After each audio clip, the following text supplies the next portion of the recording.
The world was young and untamed, a wild theater of thunder and silence.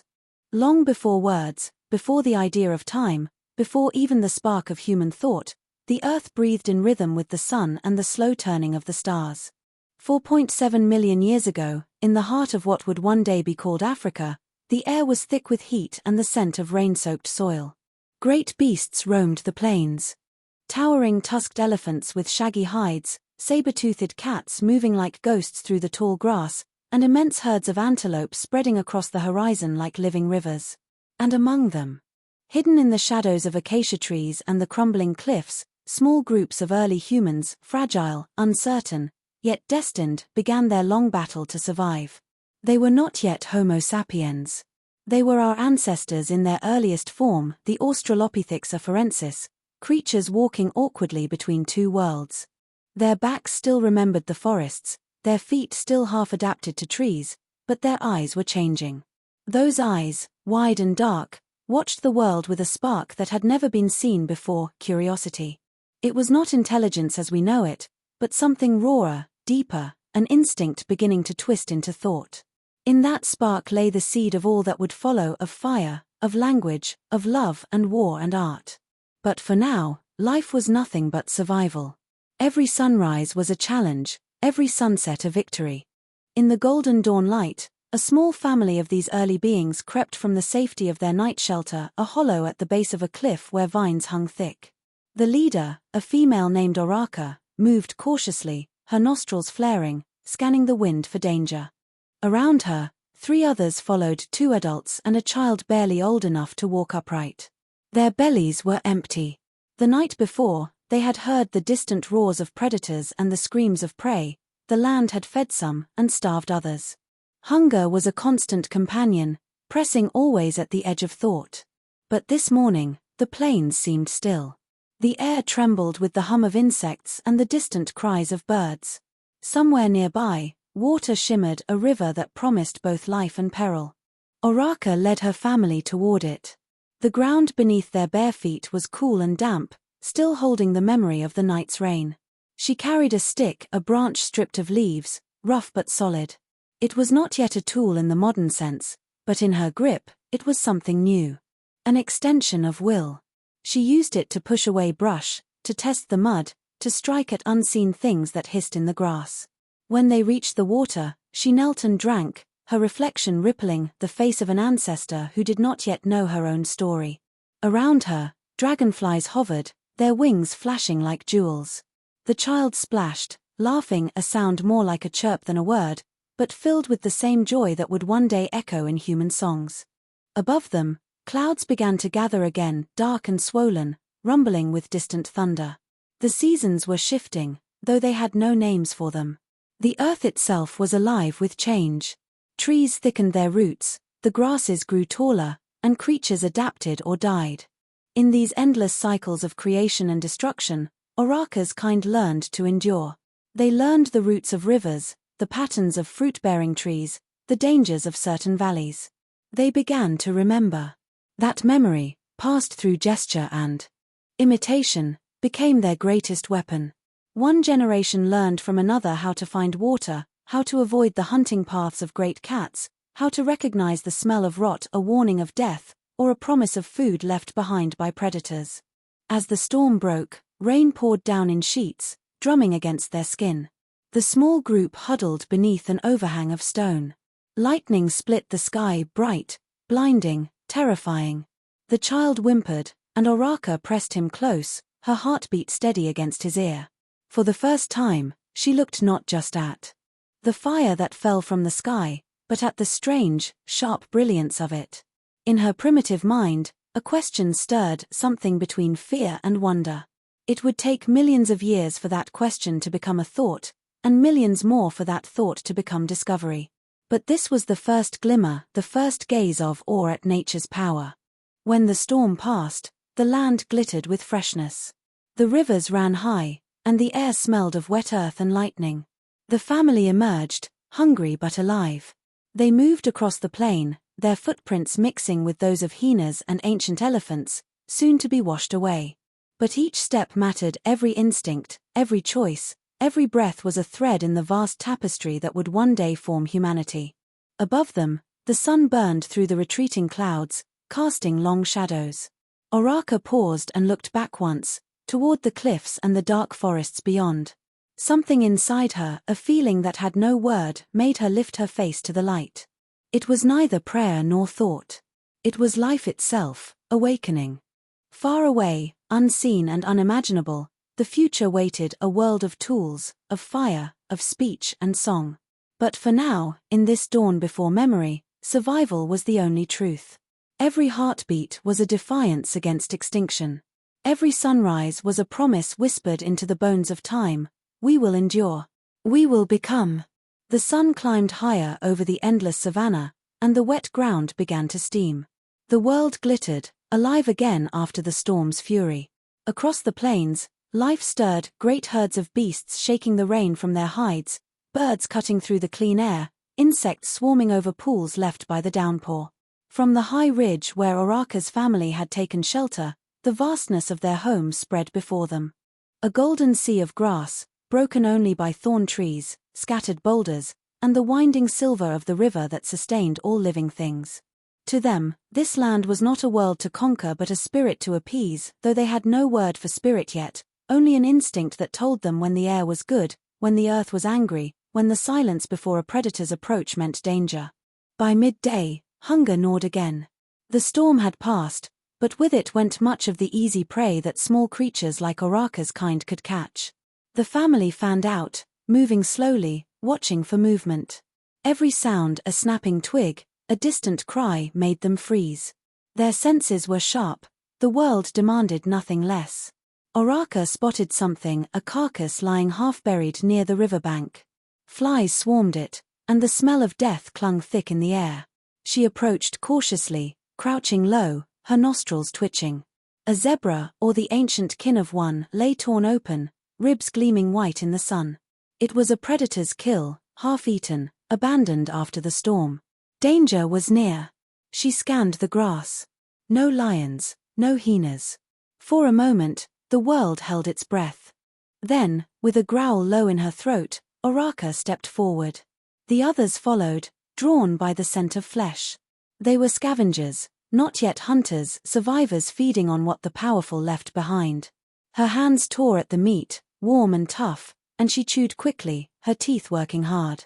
The taste of blood filled her mouth. It was life, raw, dangerous, necessary. The child watched her, mimicking her movements.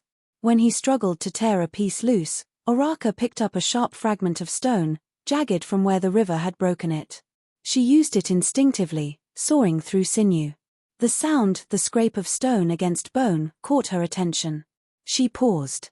Looked at the stone. Something shifted in her eyes. For the first time, she saw difference. This stone was not like the others, it could cut. That moment, small, silent, forgotten by the world, was the first breath of invention. The beginning of everything. She pressed the edge of the stone again, testing it. It worked.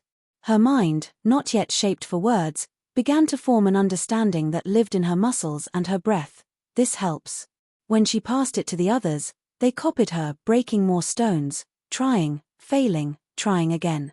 From their clumsy hands came the earliest whispers of technology.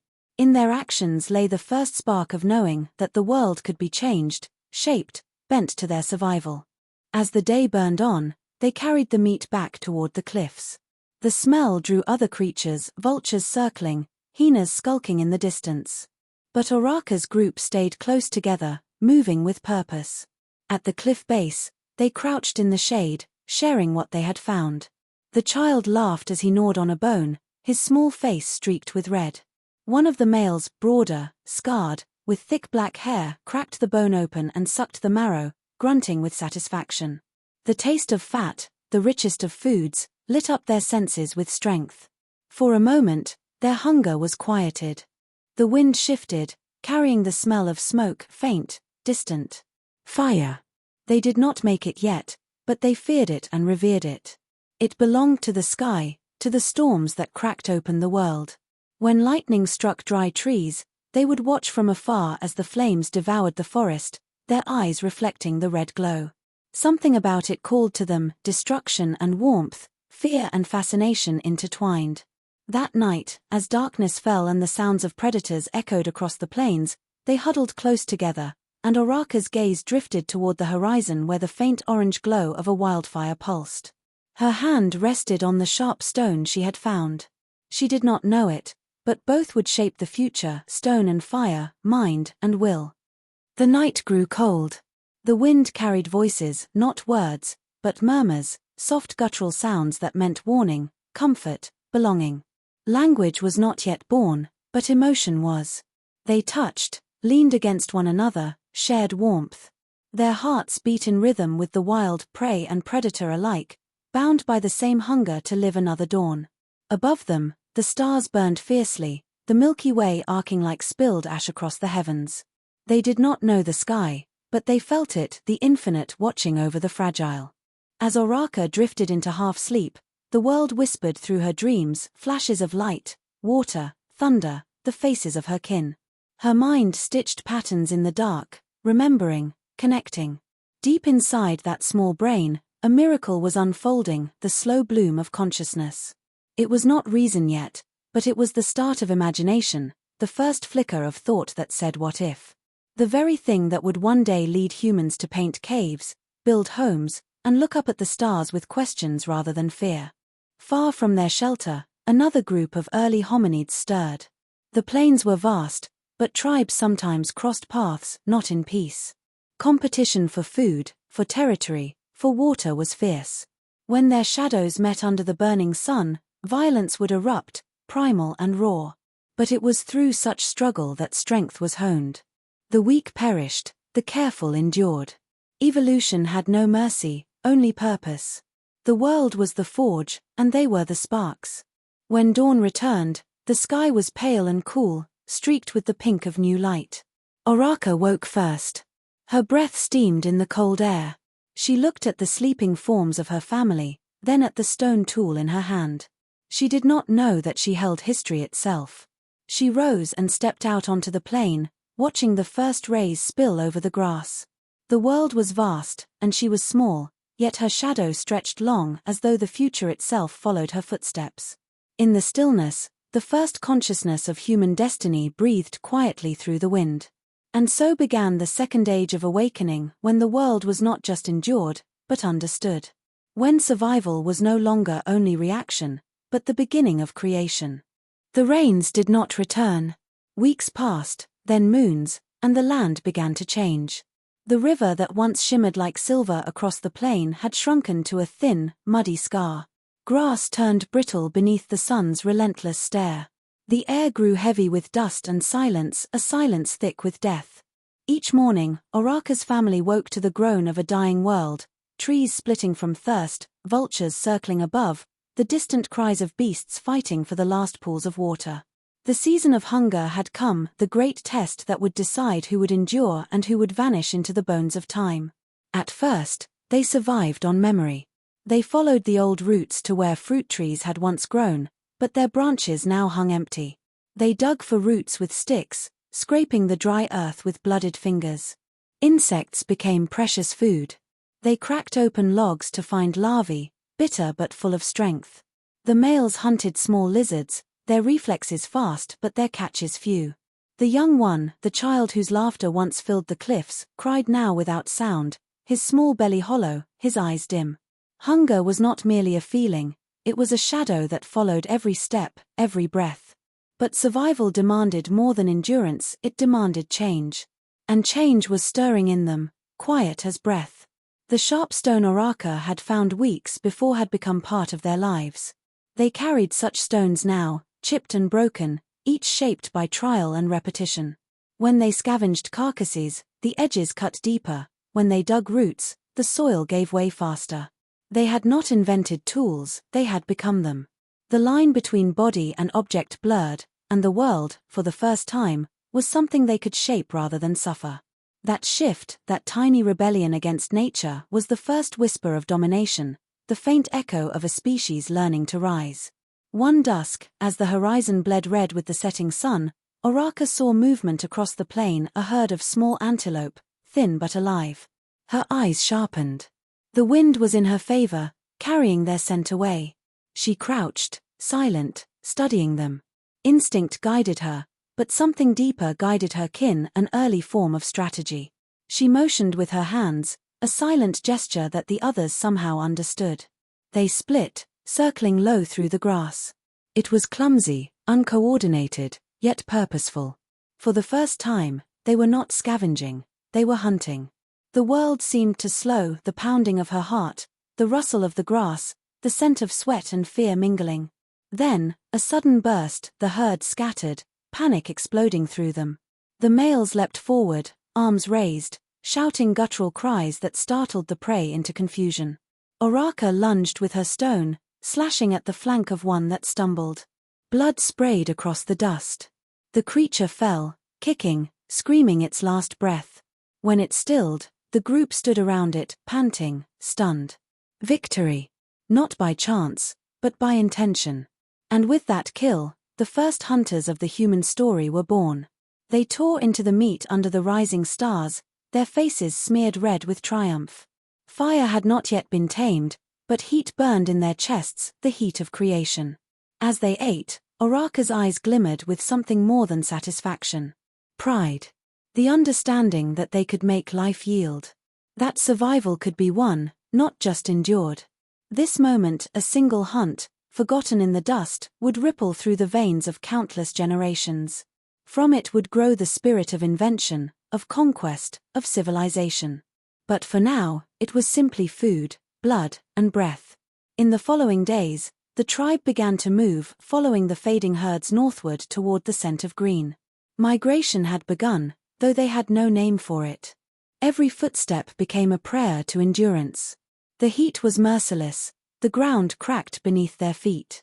One of the males fell behind, his strength gone, his breath shallow. They stopped, but Oraka knew. She looked into his eyes, dark and knowing, and understood that mercy did not exist in this world. Life demanded life. She turned away, guiding the others onward as the vultures descended. Evolution had no room for pity. It shaped compassion slowly, in the fires of necessity. At night, when they rested in dry riverbeds, they slept in clusters, guarding the child at the center. The stars above were sharp and endless, and sometimes the wind carried the distant calls of other tribes. They were not alone in this struggle. Across the continent, countless others fought their own battles to find water, to fight predators, to protect their young. Some would perish, others would adapt. And from those survivors, the story of humanity would continue. In this crucible of heat and hunger, something new was being forged, not just stronger bodies, but sharper minds. One night, a storm gathered on the horizon, far away, lightning flashing without rain. Oraka watched it, her eyes reflecting the brilliance. She lifted the sharp stone she carried, running her thumb along its edge until blood welled up. She did not flinch. To her, pain was a teacher, a language older than words. The blood that dripped onto the dust shimmered in the lightning's glare. Somewhere deep in her, a feeling stirred, not fear, not worship, but curiosity. She looked at the fire in the sky and felt something awaken, a pull toward understanding, a hunger beyond hunger itself. The hunger to know.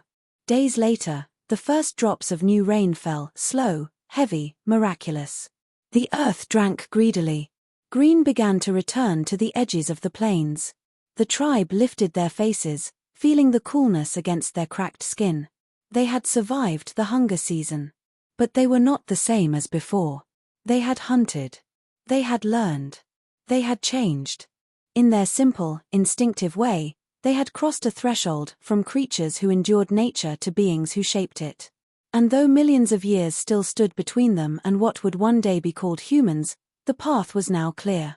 The spark within them, lit by hunger and fear, would one day blaze into fire, thought, and civilization. For now, they slept in the soft rain, unaware that the stars above watched in silence, marking the birth of something extraordinary, the first defiance of destiny. The earth breathed again. The rains had returned, slow and uncertain, washing dust from the air and turning the plains once more to life. Streams whispered through the gullies, grass rose in trembling green blades, and the scent of wet soil drifted on the wind. The land that had nearly killed them now offered renewal, and those who had endured carried the memory of hunger in their bones. They had changed, not just in body, but in something deeper. There was a new watchfulness in their eyes, a patience learned from surviving the storm of thirst. They knew now that the world could shift from death to life in a single season, and that the only truth greater than suffering was endurance. Oraka moved through the awakening plains with a quieter strength. Her steps were slower, her gaze deeper. Around her, the small tribe had grown tighter, not in number, but in spirit. They had learned to move together, to share food, to warn of danger, to guard one another's sleep. In their low, guttural sounds, meaning had begun to take root. A hum for safety, a bark for threat, a whimper for need. It was not speech, not yet, but it was understanding. When one of them fell behind, the others looked back. When the child laughed, they all turned, as if drawn by something they could not name, something like affection. This invisible bond, this silent thread, was the first spark of society. The plains were still cruel, yet now, they faced it together. In the evenings, when the red sun sank into the horizon and the cries of beasts echoed across the distance, they gathered in shallow caves, pressing close for warmth. It was during one such night that the moment of miracles came, a gift born not of wisdom, but of accident. The storm had struck again, far off, where the dry trees stood like bones. Lightning fell, splitting the dark with a blinding scream. Fire leapt into life, wild and furious. The tribe watched from afar, their bodies trembling with the memory of storms past. But this time, something was different. The lightning had struck close, close enough for the fire to linger after the rain, feeding on a fallen tree. Oraka stood at the edge of its light. The flames danced, golden and alive, devouring the darkness with every flicker. Heat brushed against her face. The smell, smoke, sap, and something sharp, like the breath of the sky, filled her lungs. Fear made her want to run, yet fascination held her still. The others hid behind her, their eyes reflecting the glow like molten mirrors. The child reached out, hand trembling, and Oraka caught him back, but her gaze did not leave the fire. For long moments, they stood in awe, watching the wild dance of energy, both terrible and beautiful. Then, slowly, almost without thought, Oraka stepped forward. A small branch near the edge of the flame was smoking but not yet burnt. She touched it, pain seared her skin. She cried out, pulling back. The others flinched, their bodies tensing in alarm. But she stared at her hand, the burned flesh red and alive, and a strange revelation rippled through her. Pain was power. Fire hurt, but it lived. The storm passed. The fire began to fade. And in an act that would echo through eternity, Oraka reached again, this time with a longer stick. She pushed it into the glowing embers, and when it caught light, she lifted it high, her face bathed in orange brilliance. The others cried out, fear, wonder, reverence.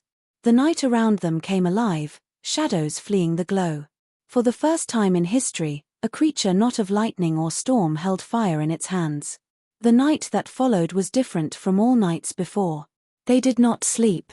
They sat around the small fire, feeding it with dry branches, watching the smoke rise into the stars.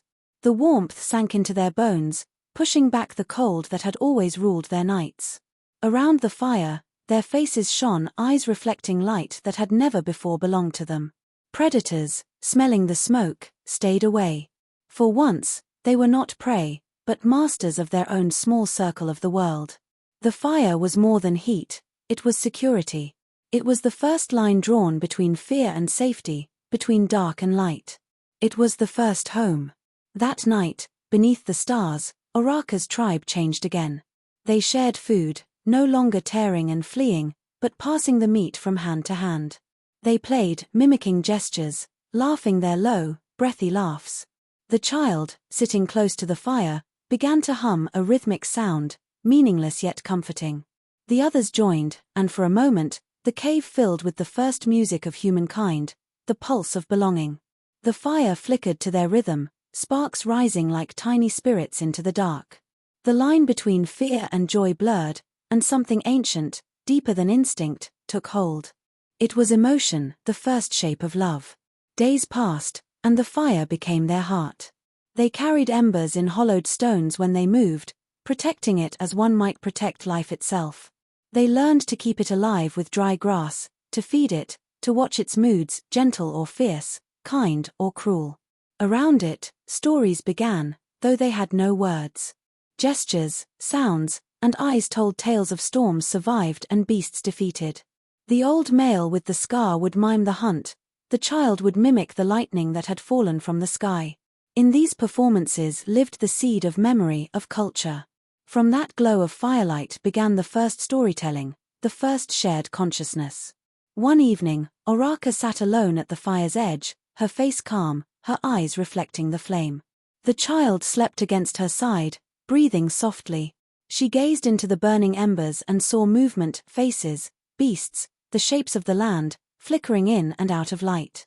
For the first time, perhaps, she was thinking, not reacting, but remembering, imagining. The fire whispered to her the secret of time, that the past could be kept, and the future could be dreamed. Her burned hand rested on her knee, healed into a scar, a mark that would be carried in spirit through generations. The mark of awakening. When dawn came, and the fire burned low, Oraka rose. She looked at her people, her kin, her tribe. They were not merely surviving anymore. They were becoming. They had light now, warmth, connection. The world was still vast and cruel, but inside this fragile circle of flame, something new had been born, humanity's first heartbeat of unity. And somewhere in the echoing silence of that prehistoric dawn, the world seemed to listen, as if aware that it had just witnessed the first glimmer of its future rulers. The echo of tomorrow. The seasons turned again, as they always had. The rains came and went, the rivers swelled and shrank, and the endless wheel of life spun across the ancient land. But in the heart of that cycle, something had changed forever. The small, fragile creatures who once crouched in fear beneath the claws of nature now walked with a quiet, deliberate strength. The fire that Oraka had carried in hollowed stone had not only given them warmth, it had given them identity. Around it, they learned not just how to live, but why to live. It burned not only in wood and flame, but in their eyes a reflection of something invisible yet infinite, consciousness. The tribe had grown, now numbering more than a dozen. Two groups had joined, drawn by the scent of smoke in the distance, the beacon of safety and warmth. At first, there had been fear, even conflict. A fight had broken out, stone against stone, screams echoing through the ravine. But the fire had changed them. In its light, they had seen not enemies, but mirrors, beings like themselves, breathing, bleeding, fearing. In the hush that followed, they had shared food instead of blood. That night, they sat together in uneasy peace, their faces lit by a single flame.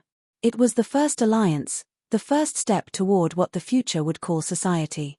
Oraka watched the newcomers with wary eyes, but something deep within her, an instinct older than language, recognized the truth.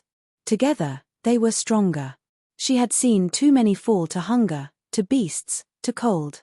Unity meant survival. And so, she did what no creature before her had done, she taught. With gestures and sounds, she showed the strangers how to shape the sharp stones, how to carry embers in cracked shells, how to scrape marrow from bone.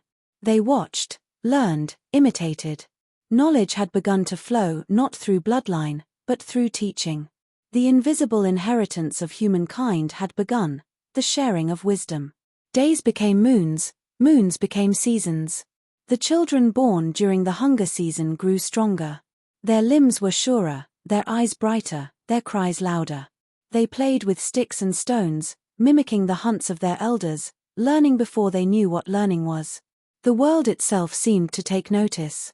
From the forests came new calls, the distant echoes of others like them, tribes scattered across the cradle of the earth.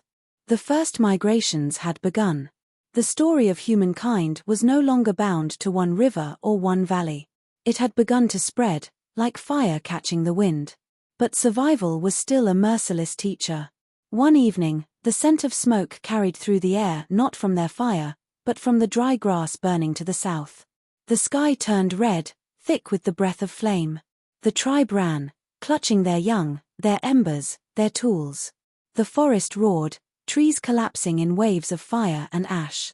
In the chaos, Oraka turned back. The child, the one who had once laughed at lightning, had fallen. She rushed through the smoke, coughing, eyes streaming, until she found him crouched beneath a stone ledge, his small hands shielding his face. She lifted him, skin burning, lungs screaming, and carried him through the storm of heat toward the river. When they reached the water, they plunged in. Steam rose around them, the fire's reflection dancing like a living sun upon the waves. They survived. But Oraka's strength had been spent. The burns that marked her arms were deep, glowing red against her darkened skin. As the others gathered on the far bank, she lay beside the river, the child in her arms, breathing shallowly. Around her, the tribe's faces shimmered in the fading light, faces that had once been strangers, now bound by the shared memory of fire and fear. They stayed with her through the night, feeding the flames she had carried for them, the flames that had given them more than warmth, meaning. When the dawn came, the first light touched her face.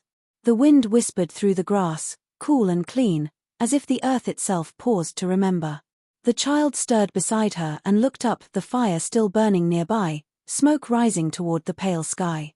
Oraka's eyes, half open, reflected that same light. Her breath slowed, then stilled, but her story did not end. Around her, the tribe began to move, gathering the embers, shaping new tools, caring for the young. The scar on her hand, the one burned long ago by the first flame, was the last mark she left behind, a testament carved not in stone, but in memory. Years would pass. Generations would rise and fall. The land would change, the beasts would evolve, and the sky would watch silently as her descendants learned to build, to speak, to dream. Fire would become hearth, stone would become blade, and the simple hums around the cave would become songs that filled the night. From that small circle of light would come every story ever told, every tool ever made, every civilization ever born. And though her name would vanish into the mists of time, the spirit of Oraka, the courage to wonder, to endure, to care, would live on in every human heart. Far into the future, when cities would rise and steel would pierce the sky, when minds would unlock the secrets of the stars, a spark of her ancient fire would still burn within us. For the story of humanity did not begin with kings or temples, nor with tools or weapons. It began here, in the dirt, under a blood-red sun, with a mother holding a flame against the darkness. As the sun set over the distant plains for the 1000th time, the tribe gathered once more around their fire. They were quiet, watching the shadows dance across their faces. Somewhere, in the stillness, the child she saved, now grown, now leading, lifted his eyes to the stars. In their cold, distant light, he saw the reflection of the fire below and felt something stir within him. Not fear, not hunger, but the same question that had once flickered in Oraka's heart: what lies beyond? And in that question, that eternal curiosity, humanity was truly born. The wind carried the scent of smoke and rain across the plains, over the bones of those who came before, over the rivers that once saved them, whispering softly into the night. We endured. We became. We live.